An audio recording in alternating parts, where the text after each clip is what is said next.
রাসূল সাল্লাল্লাহু আলাইহি ওয়াসাল্লাম কিছু অঞ্চল জয় করেছিলেন, তারপরে আবু বকর রাদিয়াল্লাহু তাআলা আনহু কিছু অঞ্চল জয় করেছিলেন, তারপরে ওমর রাদিয়াল্লাহু তাআলা আনহু অর্ধ পৃথিবী জয় করেছিলেন।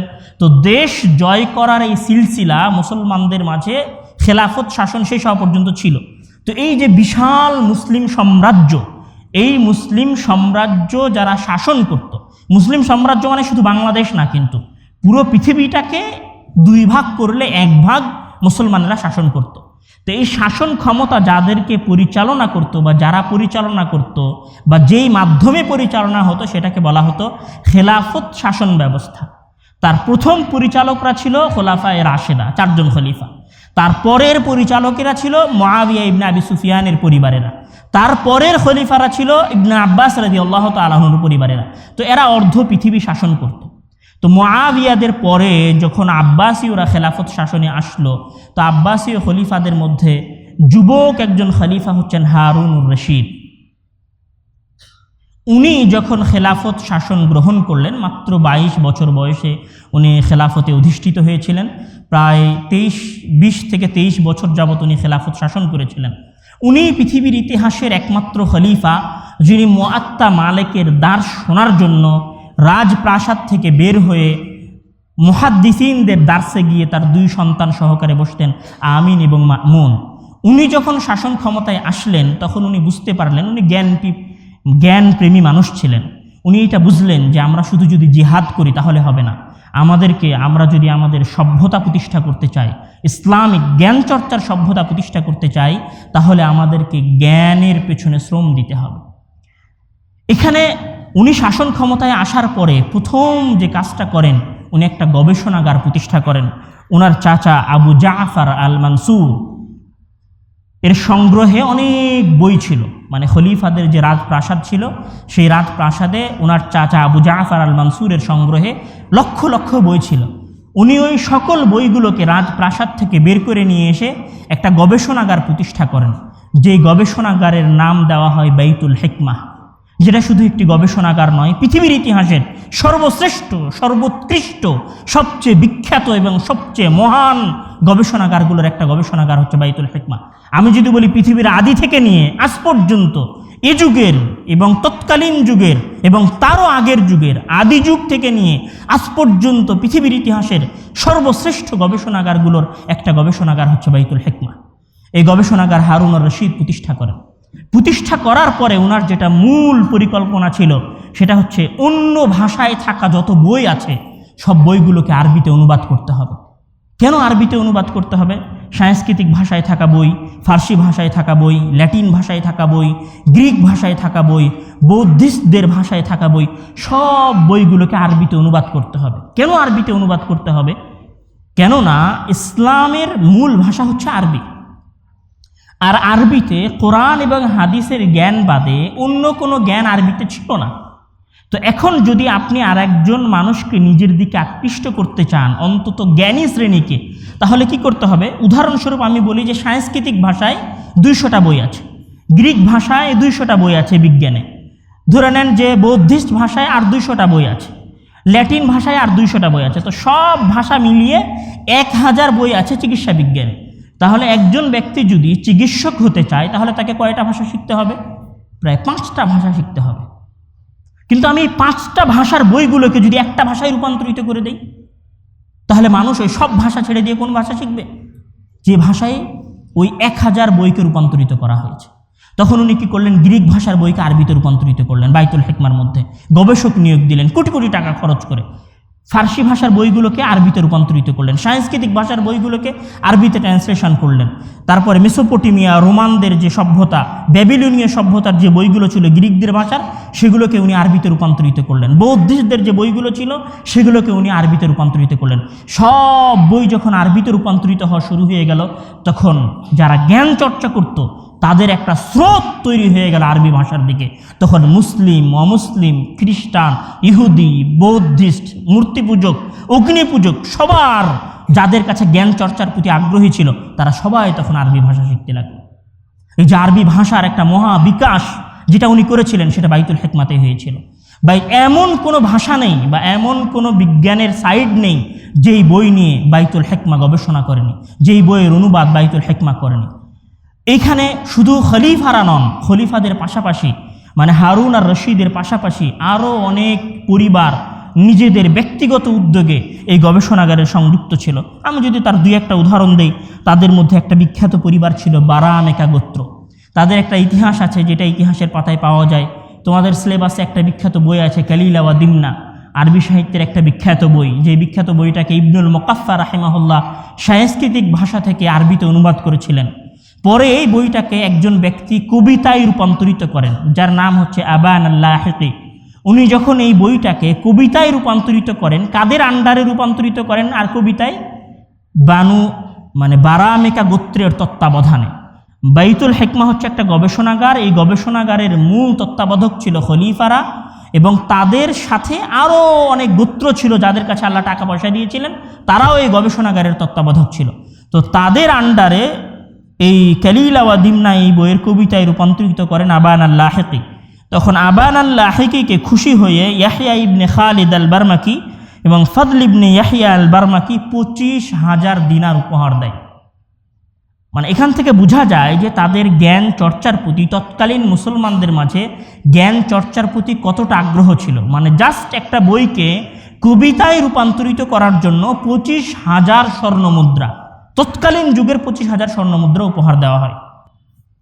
এবং বাদশাহ হারুন আর রশিদের মৃত্যুর পরে যখন তার সন্তান মামুন ক্ষমতায় আসেন, তখন উনি নিয়ম জারি করেন যে একজন ব্যক্তি যে গবেষণাপত্র লিখবে, ওই গবেষণাপত্রের যা ওজন হবে সেই ওজনের সমপরিমাণ তাকে স্বর্ণমুদ্রা দেওয়া হবে। চিন্তা করা যেতে পারে, মানে আমি আজ থেকে 1000 বছর আগেকার কথা বলছি। আজ থেকে 1000 বছর আগে আব্বাসীয় খেলাফতের জ্ঞান চর্চার ইতিহাসের কথা বলছি। খলিফা মামুনুর রশিদ, হারুন আর রশিদের সন্তান মামুন যখন ক্ষমতায় বসে, তখন উনি ঘোষণা দেন এবং পৃথিবীর প্রতিটা প্রান্তর থেকে উনি বিজ্ঞান, ইতিহাস, চিকিৎসা বিজ্ঞান, জ্যোতির্বিদ্যা সহ আরও যত শাস্ত্র আছে সকল শাস্ত্রের গবেষকদের নিয়ে আসা শুরু করেন বাইতুল হিকমায়, এবং তাদেরকে এই আদেশ দেন যে আপনারা যে গবেষণাপত্র লিখবেন সেই গবেষণাপত্রের যা ওজন হবে আমি তার সমপরিমাণ স্বর্ণমুদ্রা আপনাকে দিব। এবং এই গবেষণাগারেরই বিখ্যাত একটি গবেষক পরিবার হচ্ছেন বানু মুসা পরিবার। এখনও যদি আমরা তাদের ইতিহাস খুঁজতে যাই তাহলে দেখব পৃথিবীর ইতিহাসে সর্বপ্রথম যারা রোবোটিক্স এর ধারণা দিয়েছিলেন তারা হচ্ছেন এই বানু মুসা পরিবার। বাপ সন্তান সবাই বানু মুসা পরিবারের বাইতুল হিকমার গবেষক ছিলেন। মোহাম্মদ বিন মুসা, আহমদ বিন মোহাম্মদ বিন মুসা, হাসান বিন মোহাম্মদ বিন মুসা বিন শাকির, একই পরিবারের 3 ভাই, বাপ এবং 3 ভাই সহ সবাই হচ্ছেন বাইতুল হিকমার গবেষক। এবং তারা শুধু নিজে গবেষণা করতেন তা নয়, এই গবেষণাগারের পিছনে তারা নিজেরা যা ইনকাম করতেন সেটাও তারা খরচ করতেন। তাদের আন্ডারেও কিছু গবেষক ছিল যাদেরকে প্রতি মাসে তারা 500 দিনার করে স্বর্ণমুদ্রা বেতন হিসেবে দিতেন। এবং এই খলিফা মামুন রশিদ যখন এই গবেষণাগারে আসেন, তখন উনি বিখ্যাত একজন নাহবি ফাররা, তোমরা অনেকেই তার নাম শুনেছ, বিশেষ করে যারা শারিফ নাকিল পড়েছ। ফাররা উনি হচ্ছেন কুফি নাহবি। উনি ফাররা রাহিমাহুল্লাহকে ডেকে পাঠালেন যে আপনি আসেন আমাদের বাইতুল হিকমায় গবেষণা করবেন। তখন ফাররা বললেন যে আমি মাযুর হয়ে গেছি, মানে আমি অসুস্থ হয়ে গেছি, আমার পক্ষে কুফা থেকে আপনার বাগদাদে বাইতুল হিকমায় গিয়ে গবেষণা করা সম্ভব নয়। তখন উনি বললেন ঠিক আছে, আপনি আপনার বাসায় থাকেন, আমি খাদেম পাঠিয়ে দিচ্ছি, আমি আপনার কাছে প্রতি মাসের বেতন পাঠিয়ে দিচ্ছি। ওখান থেকে বাগদাদে বসে থেকে খলিফা মামুন বেতন এবং দাস দাসী পাঠিয়ে দিলেন খেদমতের জন্য। কার খেদমতের জন্য? একজন নাহবির খেদমতের জন্য। ওই খেদমতের সুযোগ পাওয়ার মাত্র 2 বছরের মাথায় ফাররা রাহিমাহুল্লাহ নাহুর বিখ্যাত বই এবং জগবিখ্যাত বই আরবি গ্রামারের আল হুদুদ, কিতাবুল হুদুদ উনি লিখে ফেলেন মাত্র 2 বছরের মাথায়। এখান থেকে বোঝা যায় যে তৎকালীন খলিফাদের একটা মূল খরচের একটা মূল জায়গা ছিল জ্ঞান চর্চার ক্ষেত্রে। এবং যদি আমি বলি যে পৃথিবীর ইতিহাসের প্রথম মানচিত্র এই বাইতুল হিকমা গবেষণাগার থেকেই বের হয়ে আসে। পৃথিবীর ইতিহাসের প্রথম পৃথিবীর মানচিত্র এই বাইতুল হিকমা গবেষণাগার থেকেই প্রতিষ্ঠা হয়। এবং পৃথিবীর ইতিহাসের সর্বপ্রথম মহাকাশ গবেষণা সংস্থা মুমতাহানা নামে বা মিরসাদ নামে পৃথিবীর ইতিহাসের সর্বপ্রথম গবেষণা সংস্থা এই বাইতুল হিকমার আন্ডারে প্রতিষ্ঠিত হয়। এবং বিখ্যাত ঐতিহাসিক মুহাম্মদ আতাউল্লাহ উনি বাইতুল হিকমার যে শিক্ষা বিন্যাস, মানে ওই যুগের শিক্ষা সিলেবাসটা কী ছিল, উনি ওইটাকে দুই ভাগ করেছেন। যে বাইতুল হিকমার শিক্ষার স্তরটা দুই রকম ছিল। প্রথম স্তরে ছোট ছোট বাচ্চারা বাইতুল হিকমার নির্দিষ্ট মসজিদে গিয়ে কোরআন মুখস্থ করত। কোরআন মুখস্থ করার পরে তার চেয়ে আরেকটু কেন্দ্রীয় মসজিদে এসে ফিকহ, উসুলে ফিকহ, শরিয়া, হাদিস, উসুলে হাদিস, তাফসিরের জ্ঞান অর্জন করত। তাফসির, উসুলে হাদিস এবং ফিকহের জ্ঞান অর্জন করার পরে তারা সরাসরি বাইতুল হিকমার মাঝে গবেষণা করার সুযোগ পেত। বাইতুল হিকমার নিজস্ব গবেষণার ধরন দুই রকম ছিল, বা তাদরিসের ধরন দুই রকম ছিল।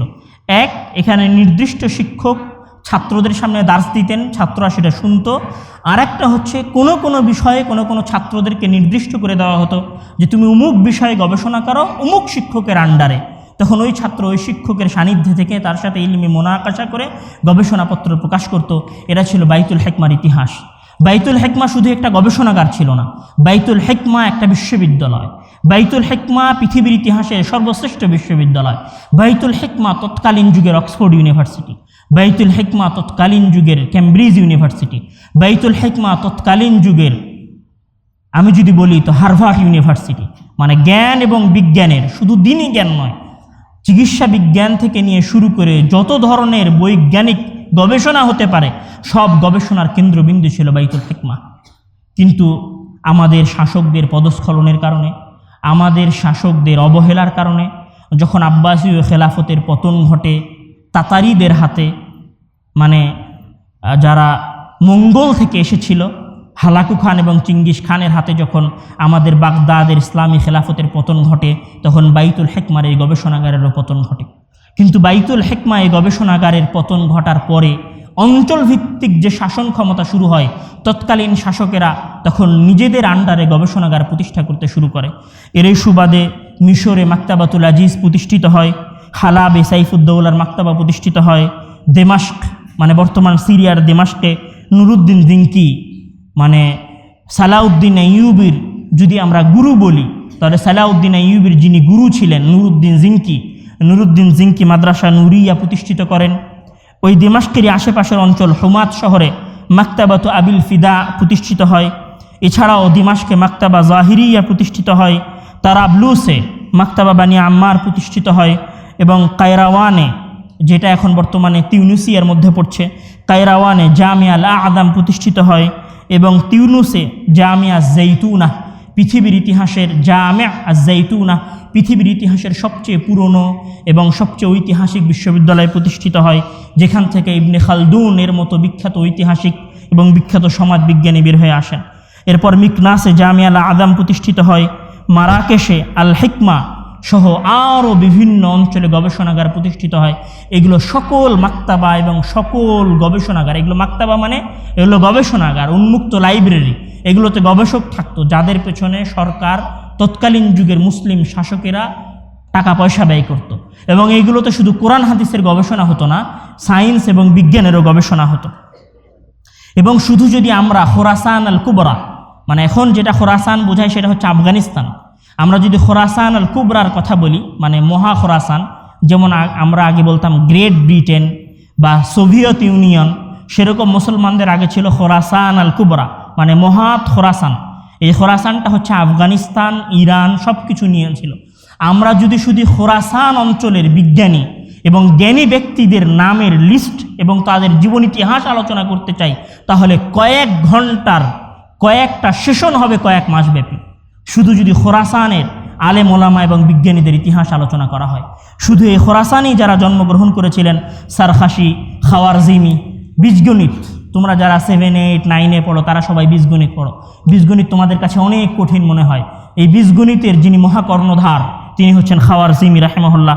ওনার বই জিব্র ওয়াল মুকাবেলা, এলজেব্রার আমরা বাংলা নাম বলি বীজগণিত। এই এলজেব্রা শব্দটা এসেছে খাওয়ারজিমি রাহিমাহুল্লাহর বই জিবির ওয়াল মুকাবেলা এই বই থেকে।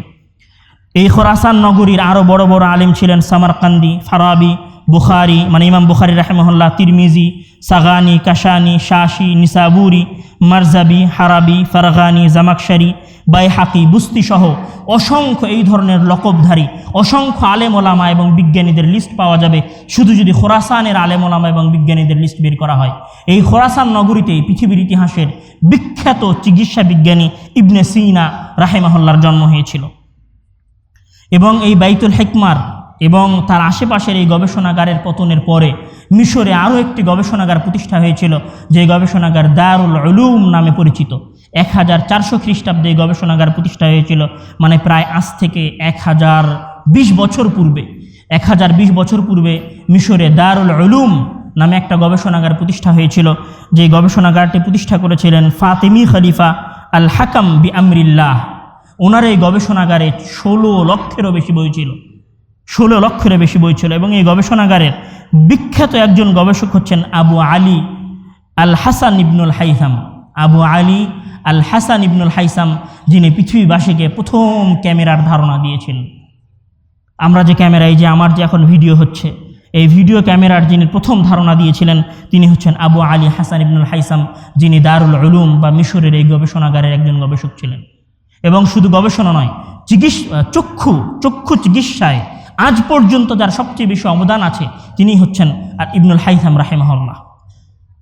আমরা যদি আমাদের এই বাগদাদ এবং এই মিশর ছেড়ে দিয়ে আমাদের স্পেনের ইতিহাস নিয়ে আলোচনা করতে চাই, তাহলে এরকম কয়েক মাস ব্যাপী সেশন করা যাবে শুধু স্পেনের মুসলমানদের বিজ্ঞান চর্চার ইতিহাস নিয়ে।